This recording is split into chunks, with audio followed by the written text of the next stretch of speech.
শুক্রবার সকালে নতুন রূপে পুরনো ঐতিহ্যের এমবিবি লেকের শুভ দ্বার উদ্ঘাটন করলেন মুখ্যমন্ত্রী ডক্টর মানিক সাহা। উক্ত অনুষ্ঠানে মুখ্যমন্ত্রী ডক্টর মানিক সাহা ছাড়াও উপস্থিত ছিলেন সাংসদ রাজীব ভট্টাচার্য, পুর নিগমের মেয়র দীপক মজুমদার ছাড়াও অন্যান্যরা। এমবিবি লেকের পুরনো ঐতিহ্য সম্পর্কে কি বললেন মুখ্যমন্ত্রী ডক্টর মানিক সাহা, শুনে নেব।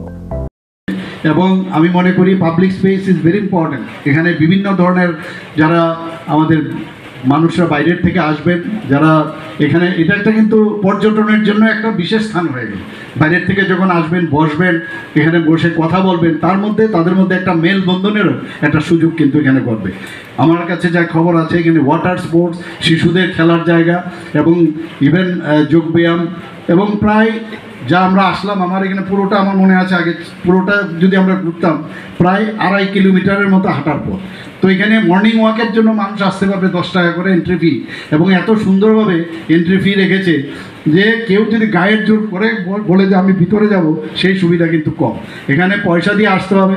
এবং যে বিষয়গুলো একটু আগে আলোচনা হয়েছে যে অসামাজিক কাজে এখানে লিপ্ত, তাদের কিন্তু রেস্ট্রিকশন হলো। আর যদি এখানে অসামাজিক কাজ হয়, এখানে যে রাজীববাবু বলেছেন যে একটা কমিটি যদি করেন, তাদেরও কিন্তু দায়িত্ব করতে হবে যে কিভাবে এই অসামাজিক কাজগুলো প্রপারলি এখানে বন্ধ করা যায় কিনা। নিশ্চয়ই সেটা করবে।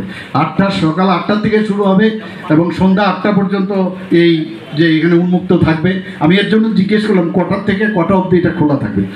তো সেই দিক দিয়ে ওনারা ভালো কাজ করছেন। প্রায় 12 হেক্টর এলাকা নিয়ে এই যে পর্যটন কেন্দ্র, এটা আমাদের আগামী দিনে এটা এক্সট্রা আমাদের বড় একটা পালক পর্যটন দপ্তরে এটা লাভ হলো। এবং এই যে একটা প্রাণবন্ত একটা সামাজিক উদ্যান এখানে গড়ে উঠেছে, সত্যিই we are proud of this. এবং আমি যা দেখলাম এখানে পরিবেশের সাথে মানুষের এবং প্রকৃতির সাথে এবং প্রযুক্তির সাথে সামঞ্জস্য রেখে যে একটা ইকোলজিক্যাল ব্যালেন্স সেটা রাখা হয়েছে। এবং মানুষ যখন বাইরের থেকে আসবে, এখানে যখন বসবে, তখন কিন্তু কোনো অংশে বিদেশের বহু জায়গায় মানুষ চলে যায়। মাননীয় প্রধানমন্ত্রী বারবার বলছেন ভোকাল ফর লোকাল, এবং এই বিষয়ে আপনারা জানেন যে জিএসটি নিয়ে অনেক কথাবার্তা হচ্ছে। উনি বারবার বলছেন আমাদের পয়সা কেন বিদেশে যাবে, কেন আমাদের পর্যটনের জন্য আমাদের লোকরা বাইরে যাবে। ত্রিপুরাতে আমরা বারবার বলছি যে আমাদের কিছু হলেই কোনো একটা ঘটনা, মানে একটা বিশেষ একটা দিনে বাইরে চলে যায়। তো ত্রিপুরারই ভালো করে আমরা জানি না, চিনি না। তো ত্রিপুরাতেই যদি বিভিন্ন জায়গা আছে, আমাদের ডুম্বুর থেকে আরম্ভ করে নারিকেলকুঞ্জ এবং বিভিন্ন জায়গা, আমাদের যে রুদ্রসাগরের যে রাজবাড়ি আছে, সব জায়গা মিলে আমাদের এখানে কিন্তু প্রচুর জায়গা। তো পয়সা কিন্তু আমাদের ত্রিপুরাতেও থাকতে পারে। এক তো বাইরে যাওয়া না যাওয়া, ভারতবর্ষের বহু জায়গার মধ্যে আমরা যেতে পারি। সেখানে থাকলে মাননীয় প্রধানমন্ত্রী সেই দিকেও নজর দিয়েছেন। Plus vocal for local,